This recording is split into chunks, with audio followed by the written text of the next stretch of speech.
Hello అందరికీ, welcome to my channel. ఈరోజు మీకైతే బిస్కెట్స్ సింపుల్గా టేస్టీగా ఏ విధంగా తయారు చేసుకోవాలో చూపించబోతున్నాను. ఇవైతే చాలా బాగుంటాయండి, చాలా క్రిస్పీగా క్రంచీగా చాలా బాగుంటాయి. మీరు కనుక మన ఛానల్ని మొదటిసారి చూస్తున్నట్లయితే please subscribe my channel. Video కనుక నచ్చితే లైక్ చేయండి. చూడండి ఎంత క్రిస్పీగా ఉన్నాయో, సేమ్ మనము బయట కొన్న బిస్కెట్స్ లాగానే ఉంటాయి అన్నమాట. టేస్ట్ అయితే చాలా బాగుంటుందండి. సో తప్పకుండా అయితే ట్రై చేయండి. దీనికోసం ముందుగా 1 కప్పు షుగర్ని అయితే తీసుకొని గ్రైండ్ చేసుకోండి. అందులోనే 2-3 ఇలాచీలను కూడా యాడ్ చేసుకోండి. ఆల్రెడీ నా దగ్గర షుగర్ పౌడర్ ఉంది, అందుకనే 1/2 కప్పు వరకు అయితే షుగర్ పౌడర్ని యాడ్ చేశాను. ఇందులోనే 1 కప్పు గోధుమ పిండిని కూడా తీసుకొని 1/2 కప్పు దాకా శనగపిండి, అదేవిధంగా 2 టేబుల్ స్పూన్ సూజీ రవ్వను అయితే వేసుకోండి, ఉప్మా రవ్వ. ఈ సూజీ రవ్వ వేసుకోవడం వల్ల మనకి బిస్కెట్ అయితే మంచిగా క్రిస్పీగా క్రంచీగా అయితే వస్తుంది. సో దాన్ని అయితే తప్పకుండా యాడ్ చేసుకోండి. అదేవిధంగా చిటికెడు సాల్ట్, అలాగే 1/2 టేబుల్ స్పూన్ వరకు వంట సోడాను కూడా యాడ్ చేసుకోండి. యాడ్ చేసుకొని ఇందులోనే ఒక 3 to 4 టేబుల్ స్పూన్ ఆయిల్ని అయితే వేసుకొని ఈ విధంగా మంచిగా అయితే కలపండి. పిండి అయితే మనం మంచిగా కలుపుకోవాలి. సో ఈ విధంగా కలుపుకున్న తర్వాత మీకు ఇంకా ఏమైనా వాటర్ పట్టేలాగా ఉంటే యాడ్ చేసుకోండి, లేకపోతే ఆయిల్తోనే మొత్తం అయితే కలిపేసుకోండి. ఈ విధంగా కలుపుకుంటే సరిపోతుంది. చాలా సాఫ్ట్గా చూడండి, మనకి ఈ విధంగా ఉండాలి పిండి అనేది. అప్పుడే బిస్కెట్స్ అనేటువంటివి మనకి పర్ఫెక్ట్గా మంచిగా వస్తాయి అన్నమాట.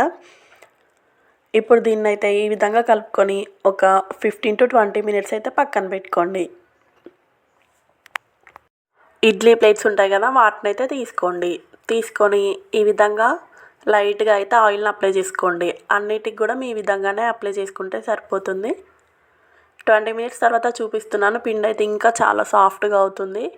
సో ఈ విధంగా చిన్నగా ముద్దలుగా అయితే తీసుకుంటూ ఈ విధంగా బిస్కెట్ షేప్లో అయితే చేసుకోండి. మరీ ఎక్కువ పలచగా ఒత్తకండి, కొంచెం లైట్గా మందంగా ఉంటేనే మనకి బాగుంటుంది బిస్కెట్ కూడా.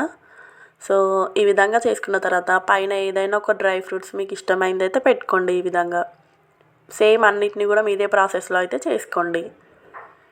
ఈ విధంగా చేసుకున్న తర్వాత మనం ఇందాక ఆయిల్ పెట్టుకున్నాం కదా ఇడ్లీ ప్లేట్స్కి, వాటిలలో అయితే ఈ విధంగా ఒక్కొక్కటి అయితే పెట్టుకోండి. అన్నిటిని కూడా ఈ విధంగానే పెట్టుకోండి. అన్నీ ఇలా పెట్టుకున్న తర్వాత మనమైతే ముందే ఒక 10 మినిట్స్ ముందే అయితే ఇడ్లీ పాత్ర స్టవ్ పైన పెట్టుకొని కొంచెం హీట్ కానివ్వాలన్నమాట. 10 మినిట్స్ తర్వాత వీటిని అయితే అందులో పెట్టి మూత కూడా పెట్టుకొని స్టవ్ అయితే మీడియం ఫ్లేమ్ టు సిమ్లో ఉంచుకుంటూ 30 to 40 మినిట్స్ అయితే స్టవ్ పైననే ఉంచుకోవాలన్నమాట, సిమ్లో పెట్టుకొని. మనకైతే మీకు తర్వాత చూపిస్తున్నాను. 30 మినిట్స్ తర్వాత మనకైతే ఈ విధంగా మంచిగా అవుతాయి అన్నమాట. సో చూడండి, మనకు కాలడం కూడా చాలా రెడ్గా అయిపోయినాయి మంచిగా. సేమ్ బయట ఉన్న బిస్కెట్ల కన్నా కూడా టేస్ట్ చాలా బాగుంటుంది. వీటిని అయితే ఒక డబ్బాలో స్టోర్ చేసి పెట్టుకున్నామంటే 2 months వరకైనా కూడా పాడవకుండా చాలా బాగుంటాయి. చూడండి లోపల కూడా ఎంత క్రంచీగా చాలా బాగా వచ్చినాయి. మీరు కూడా తప్పకుండా ట్రై చేసి మీకే విధంగా వచ్చిందో కామెంట్ చేయండి. ఇలాంటి మరెన్నో మంచి వీడియోస్ కోసం మన ఛానల్ని అయితే సబ్స్క్రైబ్ చేయడం మర్చిపోకండి.